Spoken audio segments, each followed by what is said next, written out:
My name is Amy Reynolds, 67 years old, and I never thought my own daughter would publicly humiliate me at her wedding. When Elizabeth raised that champagne glass and declared her chosen family were those who made her happy, I smiled proudly. Then she looked directly at me and said those crushing words, "You can leave." As I stood to go her groom, James suddenly rose too. What happened next changed everything between us. If you are watching this, please let me know where you are from and subscribe to hear the whole story. Elizabeth came into this world on a snowy December morning in 1985. From the moment the doctor placed her in my arms, I knew she was special. She had these bright, inquisitive eyes that seemed to take in everything around her. Even as a baby, she showed determination. When she wanted something, she would keep trying until she got it. That determination later turned into a headstrong nature that both impressed and challenged me as her mother. Life was good when Elizabeth was young. Her father Thomas and I had a small but comfortable home in a quiet suburb outside of Boston. Thomas worked as an architect while I balanced part-time nursing with being a mother. We were happy, or at least I thought we were. Everything changed when Elizabeth turned 8. Thomas died suddenly from a heart attack while on a business trip. At least that was the story I told Elizabeth. The truth was far more painful, but I wanted to protect her from it. After Thomas was gone, it was just Elizabeth and me against the world. I had to quickly transition to full-time nursing to support us. Despite the long hours, I made sure to be present for the important moments in Elizabeth's life. We had our special traditions like Sunday morning pancakes, shaped like animals, and Friday movie nights with homemade popcorn. I taught her to ride a bike in the empty hospital parking lot during my lunch breaks. We stayed up late making science fair projects and practiced spelling words while I folded laundry. Those early years after Thomas left were challenging but precious. Elizabeth would curl up beside me on our worn couch, and we would talk about her day at school or her dreams for the future. She wanted to be everything, from an astronaut to a veterinarian to the president. I always told her she could be anything she set her mind to, and I meant it. Elizabeth was exceptionally bright. By the time she was in middle school, her teachers suggested advanced programs that would challenge her intellectually.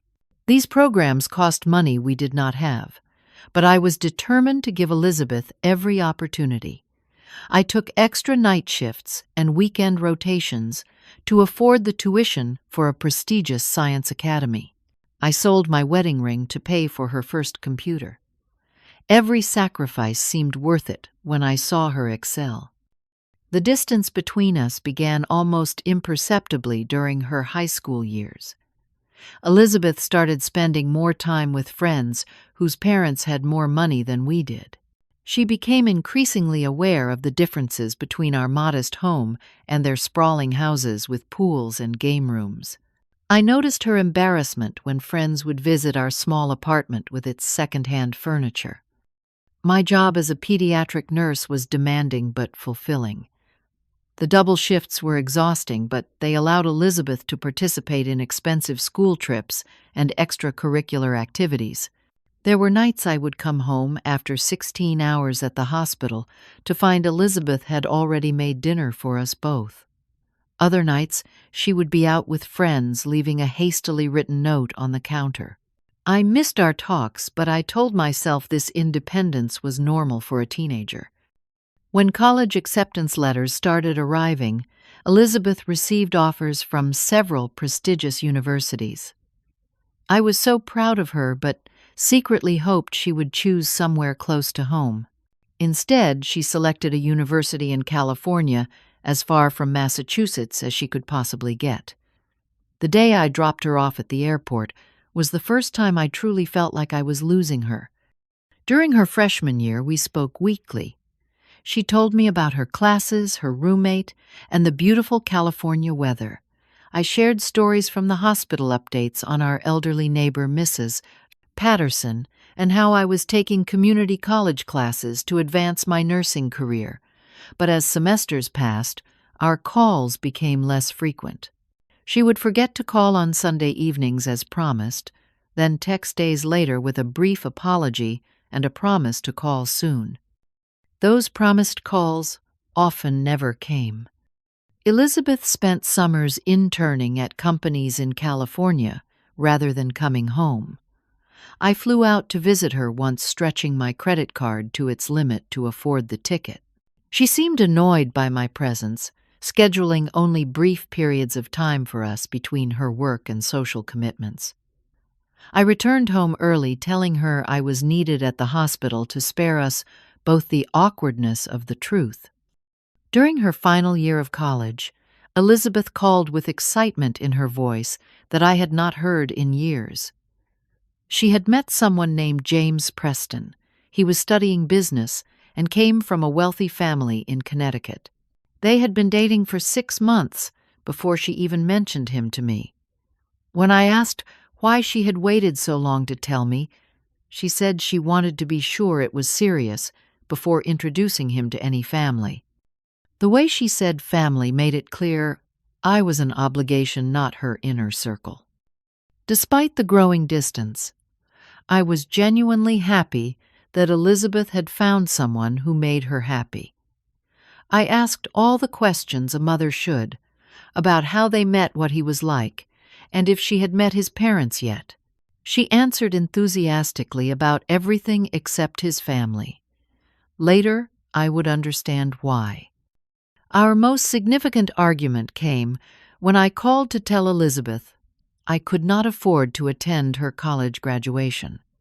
I had been saving for months, but an unexpected medical bill depleted my savings.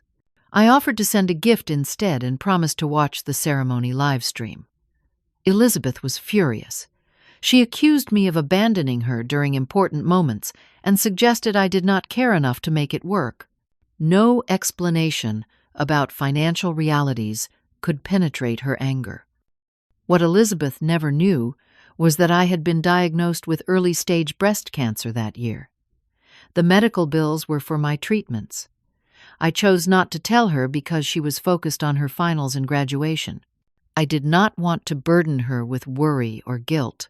I fought the cancer alone, taking the bus to chemotherapy appointments and working as much as my body would allow between treatments. By the time Elizabeth graduated, I was in remission, but the financial toll had been devastating. Elizabeth's resentment continued to grow. She interpreted my absence as abandonment rather than necessity. From her perspective, I had chosen work over her, missed her important moments, and failed to provide the lifestyle she felt she deserved. No matter how many care packages I sent, or how many times I tried to explain, she maintained her narrative that I had not been there when it mattered. 2 years ago, my phone rang on a Tuesday evening. I was surprised to see Elizabeth's name on the screen as our communications had become increasingly rare. When I answered, her voice bubbled with excitement. "Mom, I am engaged.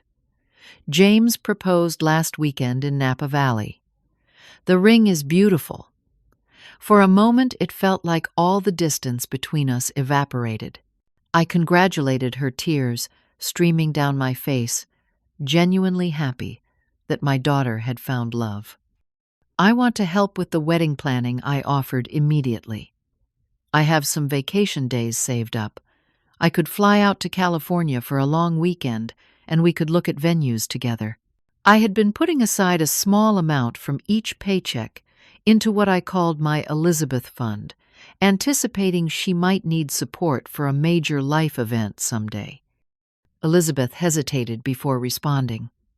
"Actually, Mom, Sandra has already offered to help with the planning. She has connections with some amazing wedding planners in Connecticut. James and I are thinking of having the wedding there at his parents' country club." Sandra. My ex-husband Thomas had married her shortly after leaving me. She was the real reason he had gone, though Elizabeth never knew that truth. Sandra came from money and provided the lifestyle Thomas had always wanted, but that I, a nurse from a middle-class family, could never give him. After Thomas died from an actual heart attack 5 years after leaving us, Sandra had maintained a relationship with Elizabeth, positioning herself as a maternal figure, while I worked endless shifts to keep us afloat. "Oh," I said, trying to mask my hurt. "Well, that sounds lovely, but I would still like to be involved. Maybe I could help with something specific, like the flowers or the music selection." I was trying to find any foothold, any way to participate in this momentous occasion in my daughter's life. "Sure, Mom. Let me talk to the wedding planner and see what might work. I will let you know." Her tone was dismissive, the excitement fading. "Listen, I have to go. James is taking me out to dinner to celebrate with his parents. I will call you later this week with more details." That call never came. Instead, I received an email 3 weeks later with a link to the wedding website. The date had been set for June 15th at the Preston Family's Country Club in Greenwich, Connecticut. Sandra was listed as the contact person for all wedding-related inquiries. I booked a flight to Connecticut for the following month, determined to be part of the process, despite Elizabeth's apparent reluctance. I had emailed her my travel plans, and she had responded with a terse message saying she would be pretty busy but could meet for lunch one day. When I arrived, she texted to reschedule our lunch, saying she was meeting with the florist. I offered to join them, but she declined. Finally, on the 3rd day of my visit, I met James's parents, Margaret and Richard Preston. The meeting took place at their home, an imposing colonial-style mansion with manicured grounds that made me immediately conscious of my simple dress from the department store clearance rack. Margaret greeted me with a practiced smile that did not reach her eyes. "So you are Elizabeth's mother," she said, her gaze sweeping over me in assessment. "We have heard so much about you from Sandra." I doubted that was a good thing. Sandra had always made it clear she considered herself better suited to motherhood than I was, especially after she and Thomas had their own children, giving Elizabeth 2 half-siblings she barely knew. Richard Preston was more direct. "Elizabeth tells us you are a nurse. Admirable profession, though I imagine it does not leave much time for family." The judgment in his tone was unmistakable. Throughout the dinner, Elizabeth seemed mortified by my presence. When I mentioned a funny story from her childhood, she quickly changed the subject. When James asked about my work, Elizabeth interrupted before I could fully answer. It became clear that she was embarrassed by me, by our modest background, by everything I represented. James, to his credit, seemed genuinely interested in getting to know me. He asked thoughtful questions about my nursing career and listened attentively to my answers when Elizabeth did not cut me off. There was a kindness in his eyes that gave me hope that perhaps he could eventually help bridge the gap between my daughter and me. The next few months involved a series of wedding planning meetings from which I was functionally excluded. I would receive notification of decisions after they had been made. The venue, the caterer, the photographer, the flowers, all were selected without my input. When I called Elizabeth to ask about these decisions, she would say they had needed to move quickly due to availability, or that Sandra had connections that got them special pricing. 6 months before the wedding, Elizabeth asked if I could attend a dress fitting. My heart leapt at the invitation, the first real inclusion in the process. I took 2 days off work and flew to Connecticut at considerable expense. When I arrived at the bridal salon, I found Elizabeth already trying on dresses, with Sandra and Margaret providing commentary. "Oh, Mom, you made it," Elizabeth said without enthusiasm. "We have actually narrowed it down to 2 options. She modeled both gowns, both well beyond what I could have contributed financially." When I offered my opinion, preferring the less expensive of the 2, Margaret and Sandra exchanged glances. "I think the Vera Wang is definitely more befitting the venue," Sandra said. Do not you agree, Margaret?" "Absolutely," Margaret nodded. "The other one looks rather ordinary by comparison." Elizabeth nodded along, and I realized my opinion had never been wanted, only my presence as an audience member to a decision already made. The most painful moment came 3 months before the wedding, when Elizabeth called to discuss the rehearsal dinner. Traditionally, this would be a time when the mother of the bride would play a significant role. Mom Sandra has offered to host a welcome dinner for all the out-of-town guests the night before the wedding. She will be handling all the speeches and introductions. "But that is usually something the mother of the bride would do," I said quietly. "Sandra has been more of a mother figure to me in many ways," Mom Elizabeth said coldly. "She was there for all my college events when you were working. She and Thomas's parents paid for my study abroad semester, and she has relationships with all of James's family already." Each word felt like a physical blow. The fact that Sandra had used her wealth to build a relationship with my daughter while I worked to simply keep us housed and fed seemed cruelly unfair. James called me the next day, which surprised me. "Ami, I wanted to check in. I know the wedding planning has been stressful for everyone." His voice was kind without the judgment I had grown accustomed to from the others. "Thank you, James. It is a bit challenging being so far away from the process." I tried to keep the hurt from my voice. "I want you to know that I have suggested to Elizabeth several times that you should be more involved. I know how important mothers are at weddings. My mom is very involved, maybe too involved sometimes." He laughed lightly. "I just wanted you to know that I see you, and I value your place in Elizabeth's life, even if things are complicated right now." His words brought tears to my eyes. At least, someone recognized the pain of my exclusion. The rehearsal dinner was just as difficult as I had anticipated. I sat at a table far from the main party, with cousins of James, whom I had never met. Sandra stood to give an emotional speech about watching Elizabeth grow into the beautiful bride, to be conveniently omitting that she had only entered Elizabeth's life when my daughter was nearly 9 years old. No one asked me to speak. The night before the wedding, Elizabeth called my hotel room. I hoped for a moment of reconciliation, perhaps some acknowledgement of our shared journey. Instead, she had a list of expectations. "Mom, I need you to understand how important tomorrow is. James's family has connections with several important business associates who will be attending. I need everything to go perfectly." Her voice was tense. "Please stick to the schedule. The coordinator will tell you where to be. And Mom, please do not tell any embarrassing stories about my childhood or talk about our financial struggles. No one needs to hear about the times you could not afford my school trips or had to work instead of attending my events." After we hung up, I sat on the edge of the hotel bed and cried. How had we reached this point? How had my daughter come to see my sacrifices as failures?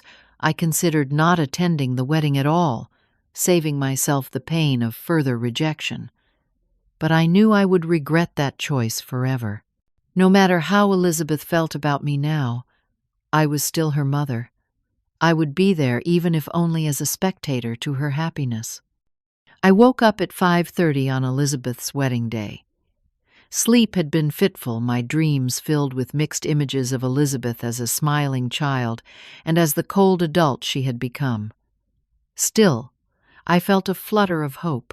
Weddings were emotional events. Perhaps today would soften Elizabeth's heart toward me. I took extra care with my appearance, applying makeup carefully to hide the signs of my sleepless night. I had spent nearly a month's worth of savings on my dress, a simple but elegant navy blue sheath that the saleswoman had assured me was appropriate for the mother of the bride. I styled my silver hair into a neat updo and put on the pearl earrings that had been my own mother's, one of the few family heirlooms I had not sold over the years to provide for Elizabeth. As I prepared, I checked social media, something I rarely did. Elizabeth had posted several photos from the morning preparations. There she was in a luxurious hotel suite, surrounded by her bridesmaids, Sandra and Margaret. They wore matching silk robes and held champagne flutes. The caption read, "Getting ready with the women who mean the most to me. Love you all." My invitation to this gathering had apparently been lost. The wedding was scheduled for 2 o'clock at a vineyard that sprawled across 30 acres of pristine Connecticut countryside. The Preston family had rented the entire property for the weekend, with guests staying in the boutique hotel on the grounds. I had booked a more affordable option 10 miles away, as the vineyard's rooms were well beyond my budget. I arrived at the venue at 1:15, wanting to ensure I would not cause any disruption by being late. The coordinator, a brisk young woman with a tablet and an earpiece, checked my name against her list. Ami Reynolds. Let me see. Ah, yes. You will be seated in row 7 on the bride's side. She gestured toward a staff member who would show me to my seat. Row 7. 7 rows back from my own daughter. I swallowed hard and nodded, following the usher to my assigned place.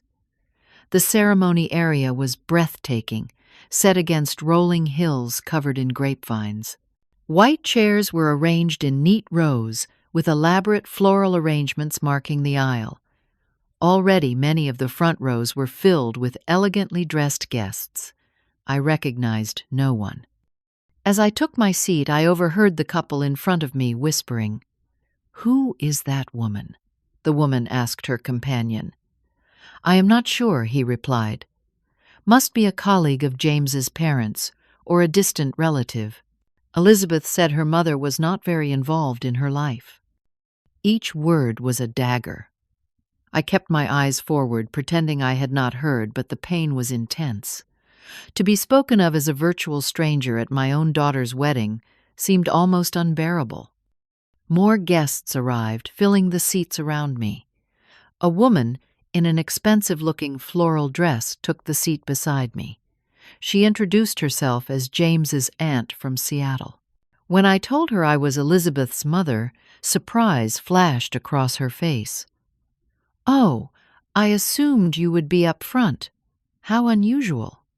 Before I could respond, Margaret Preston swept down the aisle in a champagne-colored gown that probably cost more than 3 months of my salary. She spotted me and paused. "Ami," she acknowledged with a nod. "That is a lovely dress, so appropriate for your position." Her gaze lingered on my simple pearl jewelry before she added, "Sandra's Chanel suit is quite remarkable. So fitting for a mother figure on such an important day." I smiled tightly and thanked her for the compliment on my dress, refusing to engage with the thinly veiled insult. As she continued to her seat in the front row, I took a deep breath and reminded myself why I was here. This was Elizabeth's day, not mine. My feelings, my hurt, my disappointment, none of it mattered compared to her happiness. The ceremony itself was beautiful, if painful, to witness from my distant vantage point. Elizabeth looked radiant in her designer gown, her dark hair swept up with tiny white flowers tucked into the arrangement. James stood tall and handsome in his tuxedo, his face lighting up as Elizabeth approached on the arm of her stepfather, Sandra's second husband, whom she had married after Thomas died. Throughout the ceremony, Elizabeth never once looked in my direction. She had eyes only for James, for Sandra, who dabbed at tears in the front row, for her bridesmaids, who stood beaming beside her. The minister spoke of family bonds, of the joining of 2 lives and 2 families, and I felt like an imposter. What family was I part of here? Certainly not the one being celebrated. After the vows were exchanged, and the newlyweds walked back down the aisle to applause, Guests were directed to a patio area for cocktails, while the wedding party took photographs. I stood alone near a stone column, a glass of champagne in my hand, watching as people greeted each other warmly, shared stories, laughed together. No one approached me. No one seemed to know who I was, or what my relationship to the bride might be. I considered leaving then. The ceremony was over. I had witnessed my daughter's marriage. Perhaps that was enough. But something kept me there, some stubborn hope, that there might still be a moment of connection, a brief acknowledgement that I was, after all, the woman who had given birth to the bride who had raised her, loved her, sacrificed for her. After nearly 45 minutes of solitude, amid the crowd, James approached me. His face was flushed with happiness, but showed concern as he reached my side. "Ami," he said warmly, taking both my hands in his. "Thank you for being here. It means a lot to me, and I know deep down it means something to Elizabeth, too." "She is beautiful," I said, fighting back tears. "You both seem very happy." "We are," he confirmed. "Listen, I wish things were different with you two. I have tried to understand what happened, but Elizabeth keeps so much inside." He glanced over his shoulder where Elizabeth stood surrounded by friends. "She should have put you in the front row. She should have included you more. I want you to know I have said as much to her." His kindness nearly broke my composure. "Thank you, James. That means more than you know." Our conversation was cut short when the photographer called for James to join a family portrait, the Preston family, along with Elizabeth, and prominently positioned Sandra. I was not invited to be in any photos. Eventually, Elizabeth made her way to me, practically forced by the circumstance of my standing near the entrance to the dinner tent. "Mom," she said, her voice cool but not openly hostile, "thank you for coming." "Elizabeth, you look absolutely stunning." The ceremony was beautiful. I wanted to hug her, but sensed any physical contact would be unwelcome. "Thank you," she said, glancing around as if looking for an escape. "The planner did an amazing job pulling everything together." "I would have liked to help more," I said carefully. Her expression hardened slightly. "Well, it all worked out perfectly anyway. I should greet other guests. I will see you inside." With that, she turned away, moving to embrace an elderly couple, with the warmth she had not shown me. Inside the reception tent, I discovered I had been seated at the farthest table from the head table, with a collection of James's work colleagues and their spouses. The table card read table 19 out of 20 tables. The symbolism was impossible to miss. I was as far from the inner circle as possible while still technically present at the event. My tablemates were pleasant enough, but clearly confused about who I was and why I seemed so disconnected from the celebration. I offered vague explanations, unable to admit the humiliating truth that my own daughter had all but disowned me. Throughout the salad course and main course, I watched the head table where Elizabeth laughed and talked animatedly with James's parents, Sandra, and her bridal party. The distance between us felt insurmountable. The reception followed the traditional structure, with the father-daughter dance coming after dinner. Elizabeth and her stepfather swayed to "What a Wonderful World," while Sandra watched proudly from the edge of the dance floor. I remembered how Elizabeth used to stand on my feet as a little girl while we danced around our tiny living room to that very song. Now I watched as another man took my place in yet another moment. After the dance, the best man rose to offer his toast. He told amusing stories about James in college, about how he had known Elizabeth was the one from their first date, and how certain he was that they would have a wonderful life together. Everyone raised their glasses to the happy couple who beamed with pleasure at the head table. As the applause for the best man's toast faded, something unexpected happened. Elizabeth stood up, smoothing the front of her gown, and moved to take the microphone. This was not on the program that had been printed on delicate paper and placed at each seat.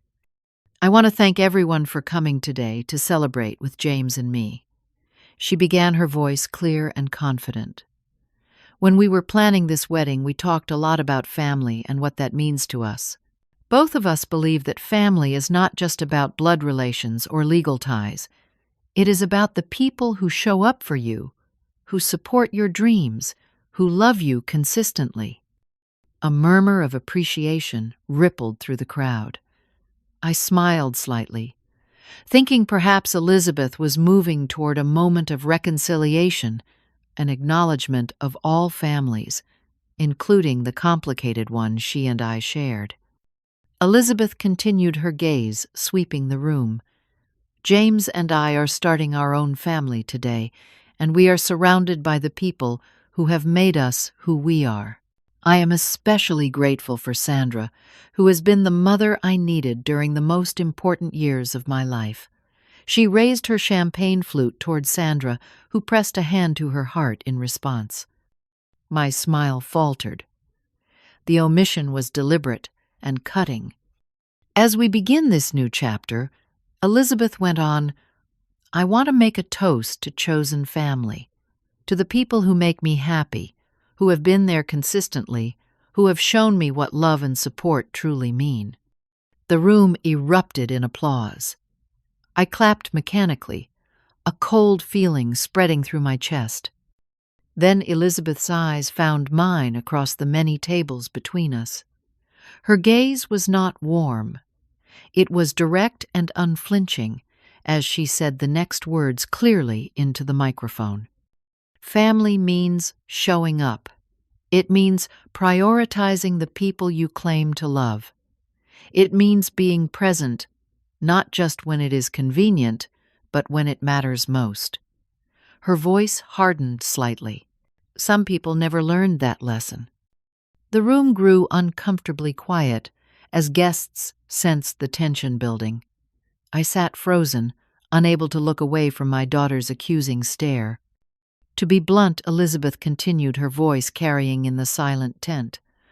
"I believe weddings should be celebrations surrounded only by people who truly care, who have earned their place in our lives, not those who claim a role based solely on biology." A few gasps could be heard. James reached for Elizabeth's free hand, but she pulled away slightly. "Mom," she said, still looking directly at me, her voice cool and deliberate.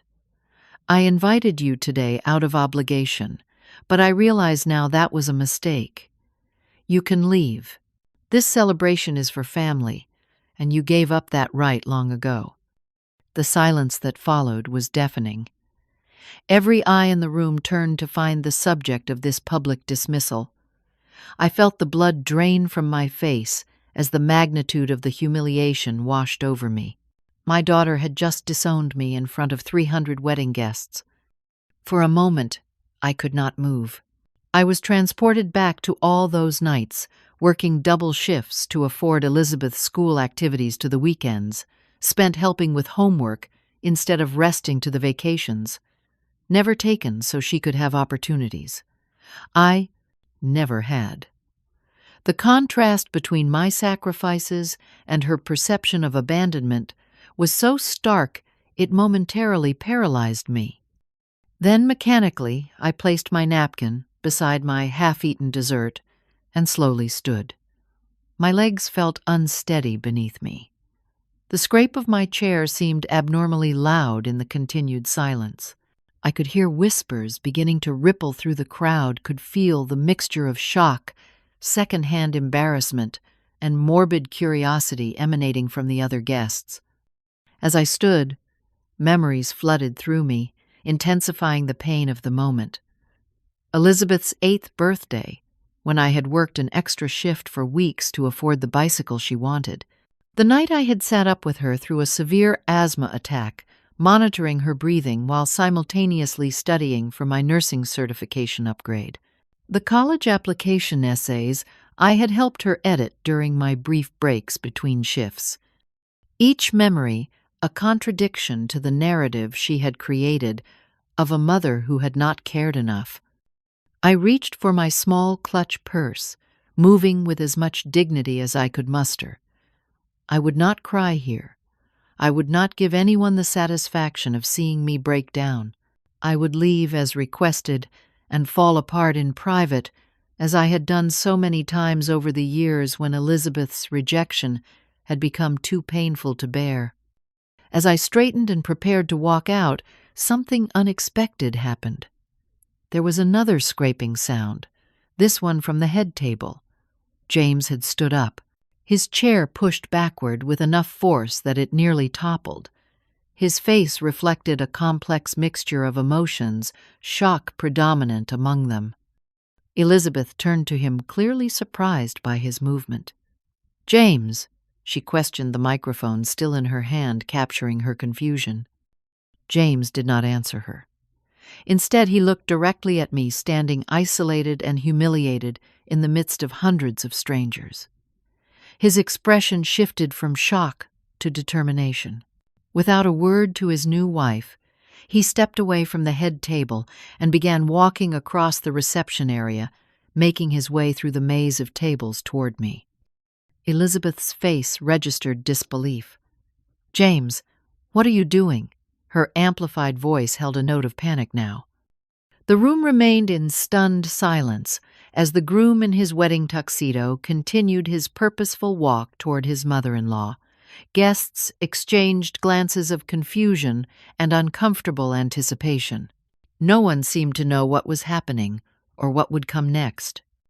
When James reached me, he did something no one expected, least of all me. He gently took my hand and spoke quietly for my ears only. "Please do not leave, Amy. This is wrong, and I cannot let it happen. Will you trust me for a moment?" Tears threatened to spill from my eyes at this simple kindness. Unable to speak, I nodded slightly. James squeezed my hand reassuringly, then turned back toward his bride.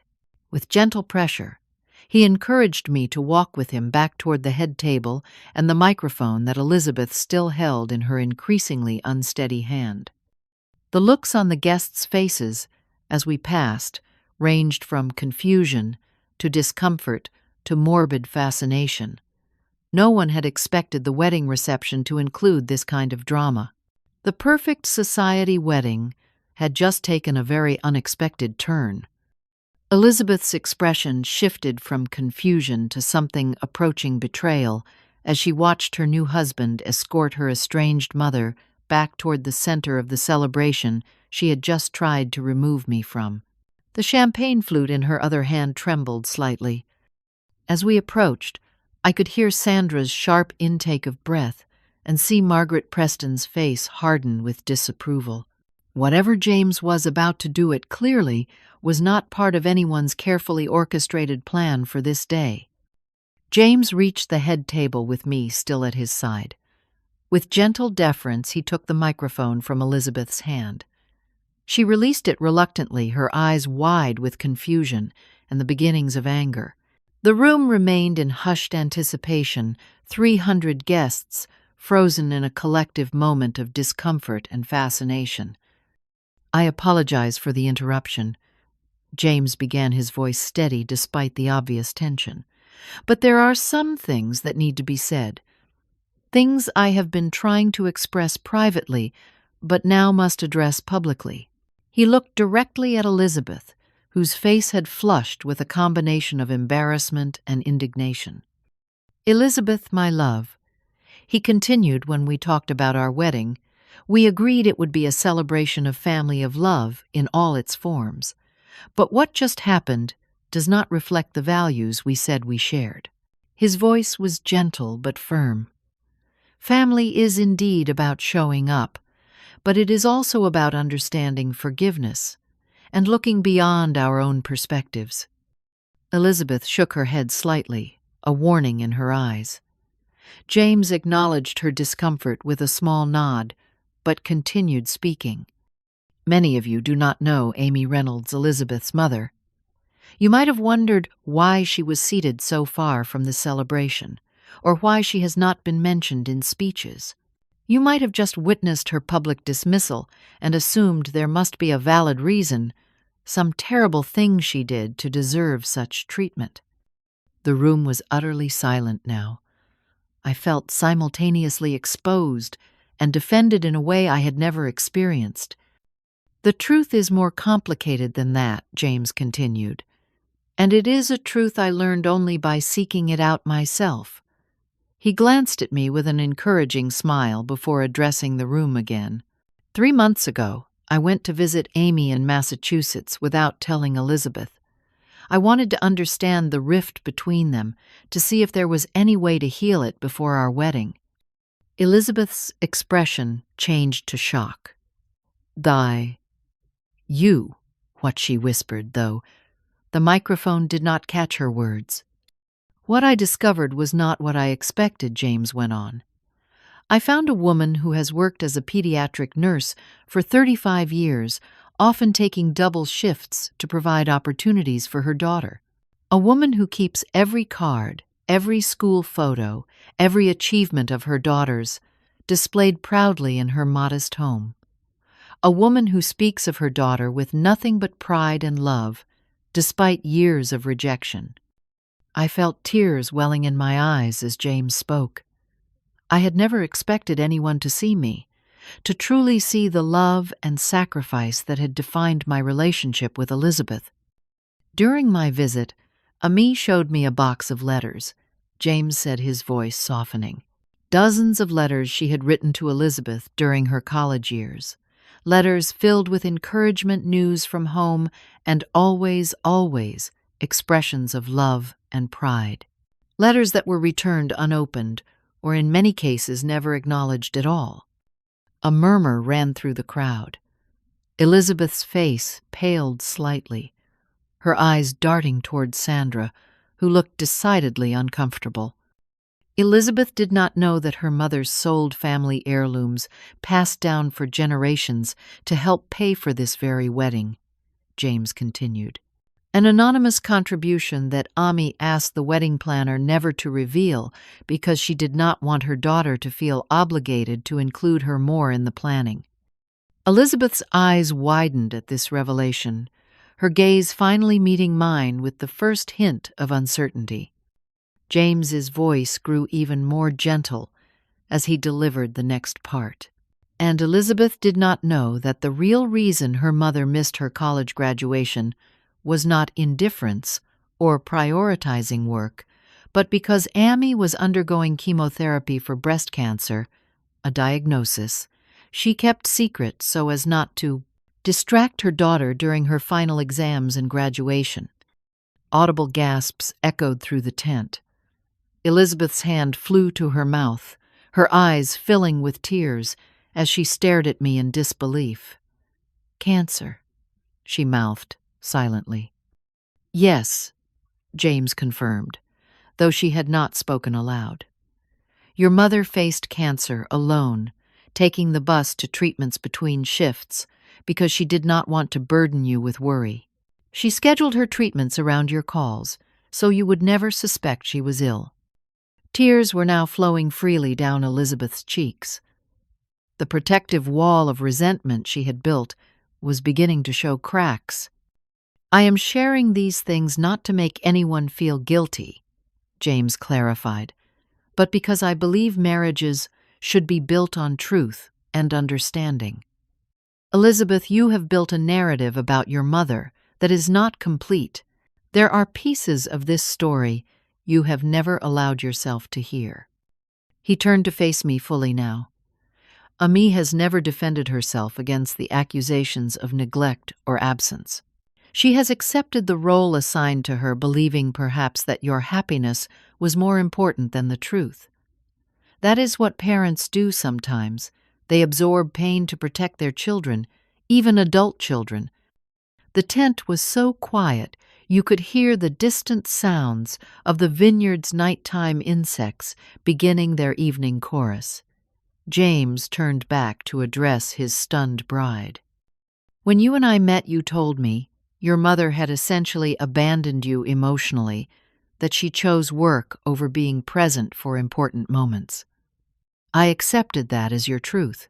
But love requires us to sometimes question the stories we tell ourselves, to be brave enough to consider other perspectives. Elizabeth's mascara had begun to run slightly as tears continued to fall. She made no move to wipe them away, her focus entirely on James's words and occasional glances toward me. I believe James said, his voice strong and clear, that family, chosen or biological, is about grace. It is about recognizing that people are complicated, that relationships are messy, and that sometimes the stories we create to explain our pain are incomplete. He held out his free hand to Elizabeth. After a moment's hesitation, she took it, rising shakily to stand beside him. I love you, Elizabeth. I married you today because I believe in your compassionate heart, your intelligence, and your capacity for growth. I believe you are capable of hearing difficult truths and reconsidering long-held beliefs. Then James did something truly unexpected. He extended the microphone to me. Ami has never had the chance to tell her side of this story. I think it is time we all heard it. The microphone felt impossibly heavy in my hand. 300 faces turned expectantly toward me, waiting for whatever revelation or defense I might offer. Elizabeth looked terrified, vulnerable, in a way I had not seen since she was a small child afraid of thunderstorms. I took a deep breath and made a decision. This was not the time or place for the full truth, for all the painful details Elizabeth did not know. This was her wedding day, and despite everything I wanted it to be, a day of joy for her, not a day of difficult revelations. Thank you, James, I said softly into the microphone, my voice steadier than I felt. But I do not need to make a speech. What I would like, if Elizabeth is willing, is a moment to speak privately with my daughter. I handed the microphone back to James and looked questioningly at Elizabeth. After a moment's hesitation, she nodded, tears still streaming down her face. We will take a brief break, James announced to the guests. The band will continue playing, and please enjoy the dessert buffet that is now open at the back of the tent. As if released from a spell, the crowd began to murmur and move. James gestured toward a small anteroom attached to the main tent, designed as a private space for the bridal party. He led both Elizabeth and me toward it, still holding each of our hands as if physically keeping our fragile connection from breaking. The anteroom was a stark contrast to the elaborate decoration of the main reception tent. It was simply furnished with a few comfortable chairs, a small sofa, and a table with water and champagne. James closed the door behind us, muffling the sounds of the band beginning to play again, and the buzz of 300 guests now actively discussing the unexpected drama they had just witnessed. For a long moment, no one spoke. Elizabeth stood near the door, her wedding gown rustling slightly with her uneven breathing. Her makeup was smudged from tears, her carefully constructed facade of the perfect bride now visibly cracked. I remained near the opposite wall, giving her the space I sensed she needed. James positioned himself somewhat between us, a literal bridge in a relationship that had long ago lost its direct connection. How could you tell everyone about my personal business? Elizabeth finally broke the silence, her voice accusatory, but lacking its earlier confidence. This is my wedding day, James. How could you humiliate me like that? James's expression was gentle but unflinching. I did not intend to humiliate you, Elizabeth, but you were publicly dismissing your mother based on a story that is not fully true. I could not stand by and watch that happen, not even for you. You had no right to go behind my back to see her, Elizabeth countered, anger mixing with hurt in her voice. You betrayed my trust. Perhaps James acknowledged. But sometimes love means doing the difficult thing, not just the thing that will keep peace in the moment.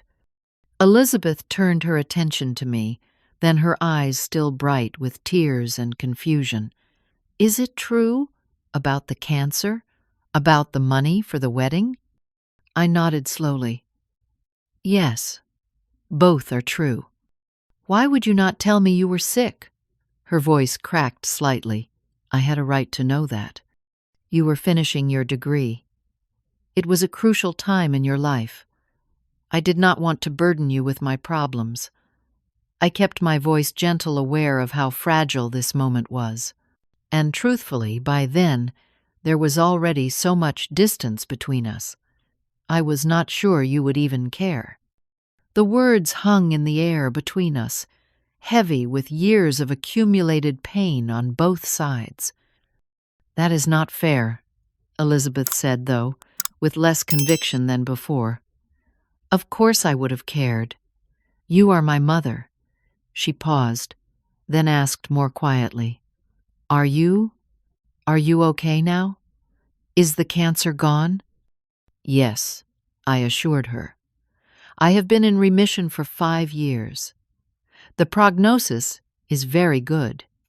Elizabeth seemed to process this, visibly struggling with this new information that contradicted the narrative she had constructed about me, about us, and the money for the wedding. How much did you contribute? That does not matter, I said. It does to me, she insisted. How much? I hesitated, then told her the truth. $15,000. It was everything I had saved, plus what I got for your grandmother's jewelry collection. Elizabeth gasped. Grandma Rose's jewelry, the sapphire set she brought from Ireland. Mom, you always said that would be my inheritance someday. And it was, I said simply, just in a different form than we had originally planned. I wanted you to have the wedding you dreamed of, even if I could not be an active part of planning it. Elizabeth sank into one of the chairs, the voluminous skirt of her gown spilling around her. I do not understand. If you were doing all these things, why did it always feel like you were absent? Why did it feel like your job always came first?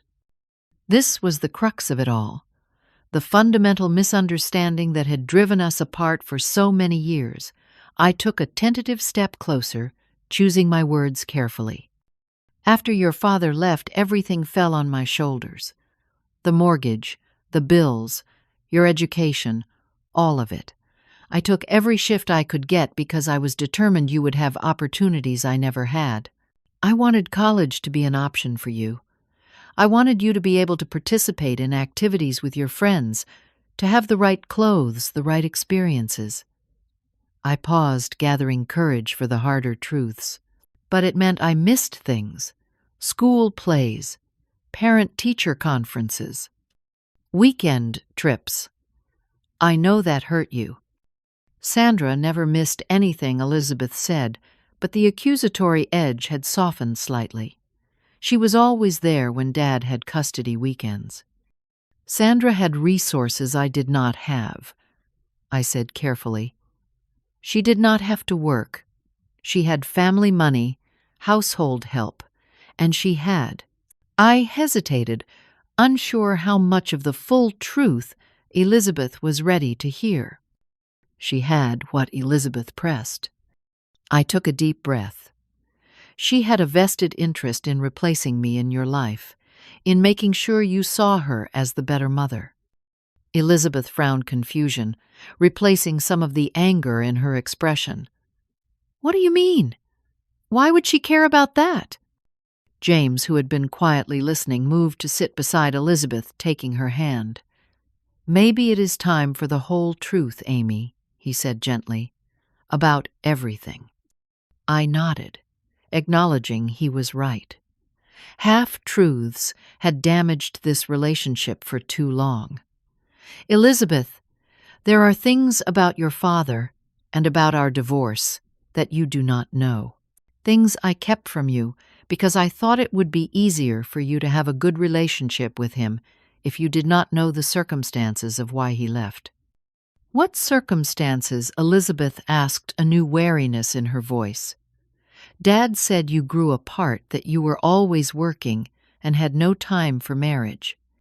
A sad smile crossed my face at the familiar distortion. That was the story he preferred, yes. The truth is that your father had been having an affair with Sandra for over a year before he left us. She was a hospital administrator where he was doing some architectural work for a new wing. When she became pregnant, he decided to leave. Elizabeth's face drained of color. Pregnant, you mean, Brad? He is only 2 years younger than me. The implications were clearly registering. Dad was still married to you when Brad was conceived. I nodded. Yes. When he told me he was leaving, I was devastated. But I was also concerned about how it would affect you to know the truth. You adored your father. I did not want to damage that relationship. So when he suggested we tell you we had mutually decided to separate, I agreed. Elizabeth was shaking her head slowly, as if trying to reorganize years of understanding. So when Dad moved out, and then introduced Sandra as his new friend 3 months later. They had already been together for quite some time, I confirmed gently, and Brad was born 7 months after the divorce was finalized. Why would you protect him like that? Elizabeth asked, genuine confusion in her voice. He left you for another woman while you were raising me alone. Why would you let me believe it was somehow your fault? Because you needed a father, I said simply, and I thought having a good relationship with him was more important than you knowing he had betrayed our family. Children should not have to carry the weight of adult mistakes. Elizabeth was quiet for a long moment, processing. Then she asked the letters James mentioned. What letters? I wrote to you every week during your first 2 years of college, I explained. At first you would call and acknowledge receiving them. Then the calls became less frequent. Eventually the letters started being returned unopened. I assumed you had decided you no longer wanted that connection. I never received any returned letters, Elizabeth said, frowning. I got maybe 3 or 4 letters from you the first semester, then nothing. I thought you had just stopped writing. James and I exchanged a glance. When I visited your mother, James said carefully, she showed me a box of returned letters. More than 60 of them, all marked "Return to Sender," in handwriting that, now that I think about it, does not look like yours. A heavy silence fell over the room as the implication became clear. Sandra Elizabeth whispered, the color draining from her face. She collected the mail at Dad's house when I stayed there during college breaks. She must have. She couldn't finish the sentence. I kept one with me, I said quietly, opening my small evening purse and removing an envelope worn from being carried for years. I always hoped someday you might want to read what I had written. Elizabeth took the envelope with trembling hands. It was addressed to her college dorm, dated October 12th, 8 years ago. The return to sender was written in a flowing script that, now that it was pointed out, was clearly not Elizabeth's more angular handwriting. She carefully opened the envelope and unfolded the letter inside. As she read, fresh tears spilled down her cheeks. The letter detailed my pride in her academic accomplishments, news from home, including an update on Mrs. Patterson's recovery from hip surgery, and ended with a reminder of how much I loved her and missed her presence in our home. I got a promotion that year, Elizabeth said softly, looking up from the letter. I called home to tell you, but you weren't there. Sandra answered and said she'd have you call back. You never did. She told me later you had said it wasn't important enough to call back about. I shook my head, feeling a deep sadness for all the deliberate miscommunications that had driven us apart. I never received that message, Elizabeth. I would have celebrated any achievement with you, no matter how small. A promotion would have been cause for major celebration. Elizabeth nodded slowly, a new understanding dawning in her eyes. There were other times, too, messages not delivered, misunderstandings that seemed to multiply. She looked down at her wedding gown, then back up at me. But that does not explain everything. You really were absent for a lot of my school events. You missed my debate championship, my prom send-off. I was working, I acknowledged. Often double shifts. I cannot deny that. The financial reality of a single mother with a mortgage and a daughter with college aspirations meant I had to prioritize income over presence sometimes. I made the best choices I could with the options I had. But even after I was an adult, Elizabeth pressed even when I specifically asked you to be at my college graduation. You chose work instead. That was when I was diagnosed, I said quietly. The medical bills had already started coming in. I had used all my saved vacation time for treatments. I was literally unable to afford the trip, both financially and physically. I was between chemo rounds and could barely walk across a room without assistance. Elizabeth covered her mouth with her hand, a small sound of distress escaping. Why would you not tell me that I would have understood? I would have come to you and missed your graduation. The culmination of all your hard work. I could not ask that of you. And truthfully, I was afraid. I admitted. Afraid of what? Afraid that even that would not be enough to bridge the gap between us. Afraid you had already decided what kind of mother I was, and nothing, not even cancer, would change that perception. Afraid of appearing weak when I had always tried to be strong for you. The room fell silent again, each of us lost in our own thoughts. The muffled sounds of the reception continued outside the door, a reminder that an entire wedding was on hold while this long overdue conversation unfolded. Finally, Elizabeth spoke again, her voice small but steady. Did Dad know about the cancer? I nodded. Yes. To his credit, he offered financial help. I declined. It felt too complicated. And did Sandra know about the returned letters? About all of this, I believe she must have, I said carefully. The timing of many misunderstandings was too perfect to be coincidental. And someone was marking those letters, "Return to sender." Elizabeth took a deep breath and looked up at me, really, seeing me perhaps for the first time in many years. I think I have been very unfair to you, she said quietly. I think I wanted a simple story with a clear villain to explain why things weren't perfect. And you never defended yourself. You just accepted whatever role I assigned you. You are my daughter, I said simply. I love you. I wanted you to be happy, even if that happiness came at the cost of my place in your life. Elizabeth stood then, the full skirt of her wedding gown settling around her. She took a tentative step toward me, then another.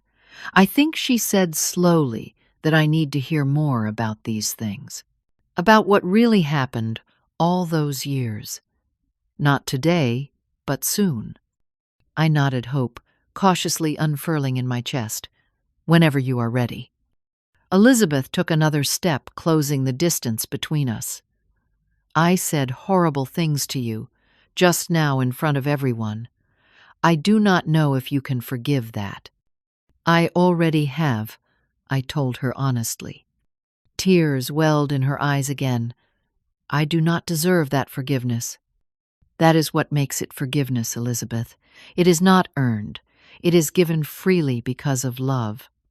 She stood before me now, my beautiful daughter in her wedding gown.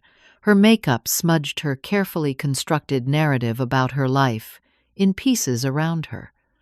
Slowly, hesitantly, she opened her arms. I stepped into them without hesitation, wrapping my arms around her for the first time in years. She smelled of expensive perfume and hairspray, but underneath was the scent I would always associate with my daughter, the scent I had missed for so long. "I am so sorry, Mom," she whispered against my shoulder. "I am so, so sorry." "I know," I whispered back, stroking her hair as I had done when she was small. "It is okay. We are going to be okay." James watched us, with tears in his own eyes, the architect of this moment of reconciliation. Elizabeth extended one arm toward him, inviting him into our embrace.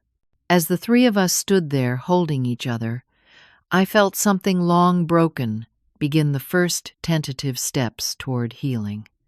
When we returned to the reception, the atmosphere had changed noticeably. The band was playing softly, and guests were mingling, clearly curious about what had transpired in our absence. Elizabeth's face was freshly touched up, but her eyes still held the evidence of emotional revelation. She held tightly to my hand as we re-entered a public declaration of reconciliation. James took the microphone once more. "Thank you all for your patience. I believe Elizabeth has something she would like to say." He handed the microphone to his bride, who took a deep breath before addressing her guests. "I owe you all an apology for the scene earlier, but most of all, I owe an apology to my mother." She turned to look at me, genuine remorse in her eyes. "Mom, I publicly dismissed you based on misunderstandings and incomplete information. That was deeply wrong of me. You deserved better, and I am profoundly sorry." A murmur of approval rippled through the crowd. I squeezed Elizabeth's hand in acknowledgement. "For those of you confused by what just happened," Elizabeth continued, "the simple version is that I have been unfair to my mother for many years. She sacrificed everything to give me opportunities, including working double shifts as a nurse, to put me through school, selling family heirlooms to contribute to this wedding, and even battling cancer alone so as not to burden me during my college graduation." Audible gasps came from various corners of the tent. Elizabeth nodded in acknowledgement of their shock. Yes, I was surprised too. It turns out there is often more to the story than we allow ourselves to see. She handed the microphone to the wedding coordinator and turned to me. "Mom, would you please join us at the head table? That is where you belong."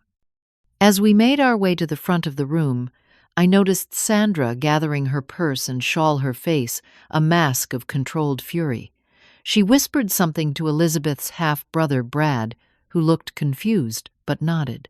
They slipped out of the side entrance of the tent without further acknowledgement.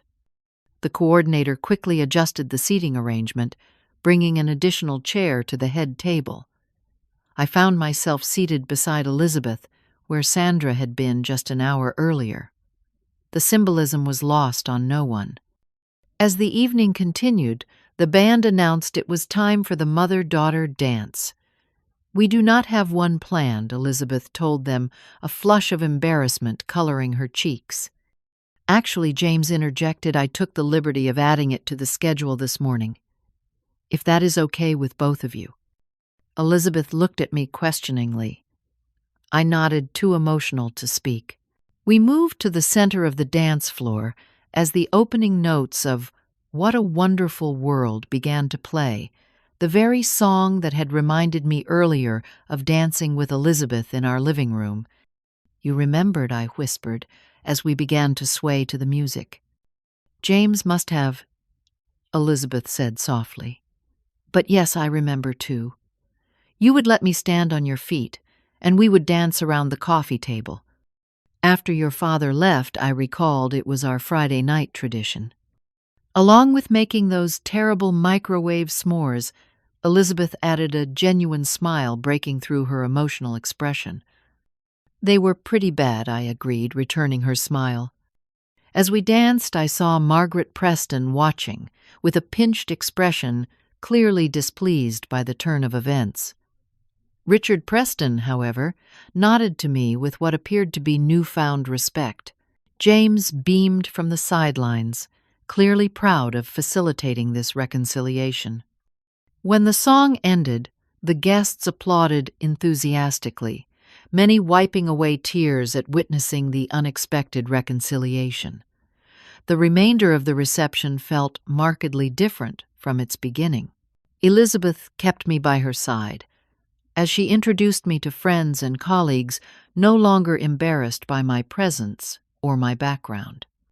In the months that followed the wedding, Elizabeth and I began the slow, sometimes difficult process of rebuilding our relationship. She and James invited me to dinner at their new home the weekend after they returned from their honeymoon. Over pasta and wine, we began the first of many conversations about the past, about misunderstandings and manipulations, about grief and resentment, about forgiveness and second chances. Elizabeth cut ties with Sandra after confirming that she had indeed intercepted letters and messages over the years, deliberately creating distance between us.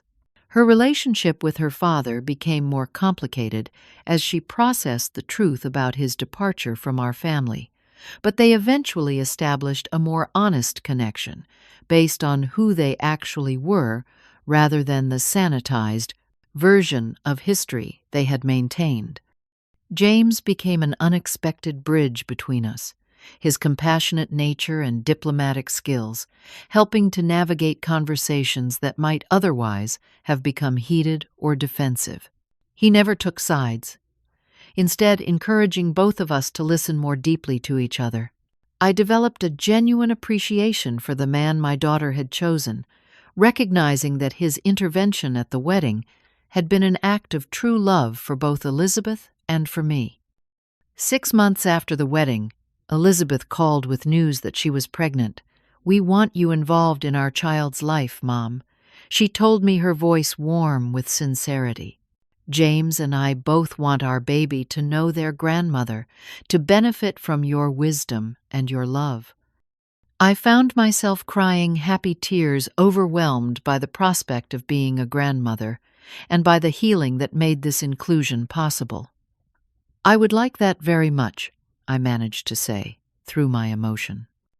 And Mom Elizabeth added, "We have decided that if it's a girl, we would like to name her Rose after Grandma, a tribute to the family heritage and the jewelry you sacrificed to give us our wedding." The circle felt complete somehow, the broken fragments of our family's story beginning to form a new pattern, one that acknowledged the pain of the past while creating space for a different future. As I reflect now on the journey from that wedding day to today, I am struck by how easily love can be distorted, by misunderstanding how readily we accept narratives that explain our pain even when those narratives are incomplete or manipulated. I think about the years lost to silence and assumption to pride and hurt to the stories we tell ourselves about why relationships fail. The greatest lesson I have learned is that healing begins with truth, however uncomfortable that truth might be. For too many years, I protected Elizabeth from difficult realities, believing I was sparing her pain. In doing so, I allowed other narratives to fill the vacuum of understanding, narratives that cast me as neglectful rather than sacrificing, absent rather than struggling to provide. I have learned, too, that forgiveness is a choice we make not once, but repeatedly, a daily decision to release resentment and create space for new understanding. Elizabeth and I still have moments of tension times when old patterns threaten to reassert themselves, but we now have tools we did not have before. The most important being a commitment to honest communication, even when that honesty is difficult. If you are watching this and recognizing elements of your own family story, I encourage you to consider what narratives you might be clinging to that no longer serve you. What relationships in your life might benefit from a willingness to hear a different perspective? Where might you extend or receive forgiveness? Sometimes, the stories we tell ourselves about why we are hurt or abandoned are not the complete truth. And sometimes, the most profound healing comes from being brave enough to question those stories. Thank you for listening to my story. If it resonated with you in any way, please like this video and subscribe to hear more reflections on family forgiveness and finding your way back to love after loss. Share your own experiences in the comments below if you feel comfortable. How have you navigated family misunderstandings or reconciliation? What helped you heal broken relationships in your own life? I read every comment and am deeply grateful for this community where we can share our journeys together. Remember, it is never too late to begin again, to rewrite the ending of your family story. The most beautiful chapters may yet be unwritten.